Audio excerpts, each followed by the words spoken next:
Namaskar and welcome to Madhuri Gurukul. Let's explore common adjective error beginning with question 1. The newer type of automatic machine washes the clothes faster. आता दिलेल्या प्रश्नामध्ये इथे निवर या ॲडजेक्टिव्हच्या ऐवजी new ॲडजेक्टिव्हचा वापर होईल, कारण इंग्रजीमध्ये तुलनेचे एकूण 3 प्रकार आहेत. एक आहे पॉझिटिव्ह डिग्री म्हणजे समभाव, दुसरा आहे कंपॅरेटिव्ह डिग्री म्हणजे तरभाव आणि तिसरा सुपरलेटिव्ह डिग्री म्हणजे तमभाव. आता दिलेल्या प्रश्नामध्ये निवर या कंपॅरेटिव्ह डिग्री ॲडजेक्टिव्हचा वापर झालेला आहे, पण कंपॅरेटिव्ह डिग्रीचा उपयोग 2 व्यक्ती किंवा वस्तूमध्ये तुलना करण्याकरिता केला जातो. पण दिलेल्या प्रश्नामध्ये ऑटोमॅटिक मशीन एकच वस्तू आहे आणि जेव्हा केव्हा एखाद्या व्यक्ती किंवा वस्तूच्या अस्तित्वाचा उल्लेख करायचा असतो त्यावेळेस आपण पॉझिटिव्ह डिग्रीचा उपयोग करतो. म्हणून दिलेल्या प्रश्नामध्ये ऑटोमॅटिक मशीन एकच वस्तू आहे आणि या एकच वस्तूच्या विशेषतेचा उल्लेख होतो. म्हणून निवर या ॲडजेक्टिव्हच्या ऐवजी न्यू ॲडजेक्टिव्हचा वापर होईल आणि दिलेल्या वाक्याची रचना अशी येईल: the new or latest type of automatic machines washes the clothes faster. न्यूच्या ऐवजी लेटेस्ट या ॲडजेक्टिव्हचा वापरसुद्धा इथे आपण करू शकतो. त्यानंतर शब्दार्थ बघू. न्यू एक ॲडजेक्टिव्ह आहे, याचा अर्थ अनभिज्ञ किंवा अपरिचित होतो. दुसरा ऑटोमॅटिक एक ॲडजेक्टिव्ह आहे, याचा अर्थ स्वयंचलित असा होतो. तिसरा टाईप नाऊन आहे, याचा अर्थ प्रकार किंवा जाती होतो.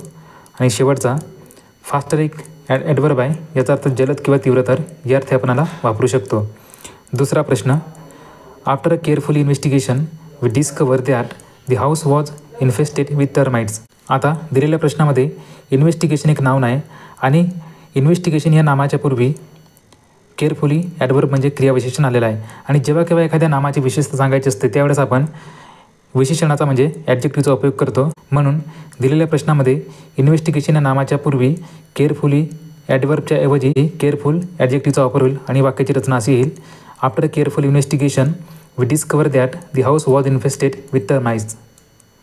त्यानंतर शब्दार्थ बघू. केअरफुल एक ॲडजेक्टिव्ह आहे, याचा अर्थ सतर्क, दक्ष किंवा सावध होतो. दुसरा केअरफुली ॲडवर्ब आहे, याचा अर्थ काळजीपूर्वक होतो. तिसरा इन्व्हेस्टिगेशन एक नाऊन आहे, याचा अर्थ शोध किंवा तपास होतो. चौथा डिस्कवर एक ॲडवर्ब आहे, याचा अर्थ शोधणे किंवा जाणून घेणे या अर्थी आपणाला वापरू शकतो. पाचवा इन्फेस्ट एक ॲडवर्ब आहे, याचा अर्थ किडे किंवा माशा वस्ती करणे. जेव्हा केव्हा माशा वस्ती करणे या अर्थी आपल्याला बोलायचं असतो त्यावेळेस आपण इन्फेस्ट या ॲडवर्बचा उपयोग करतो. शेवटचा टर्माइट एक ॲडवर्ब आहे, याचा अर्थ वाळवी किंवा लाकूड फस्त करणारी वाळवी म्हणजे जसा उधई वगैरे असते त्याला आपण टर्माइट म्हणतो. तिसरा this happen just exactly 5 years ago.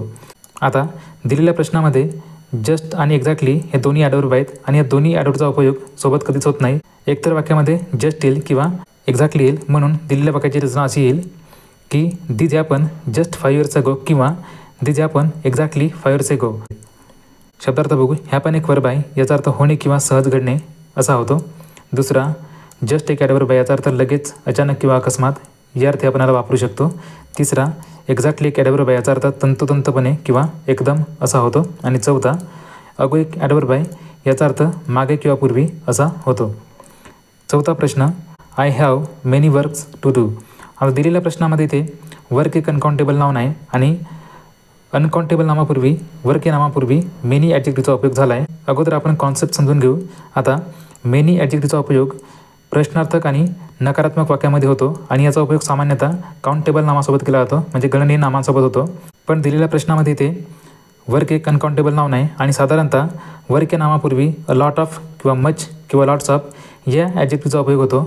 म्हणून दिलेल्या प्रश्नाची रचना अशी येईल: I have a lot of work to do किंवा I have much work to do किंवा I have lots of work to do. त्यानंतर शब्दार्थ बघून घेऊ. मेनी ॲडजेक्टिव्ह आहे, याचा अर्थ अनेक, पुष्कळ किंवा कित्येक असा होतो. दुसरा वर्क एक नाऊन आहे, याचा अर्थ कार्य किंवा परिश्रम होतो. पाचवा प्रश्न: there are so many filth all around the place.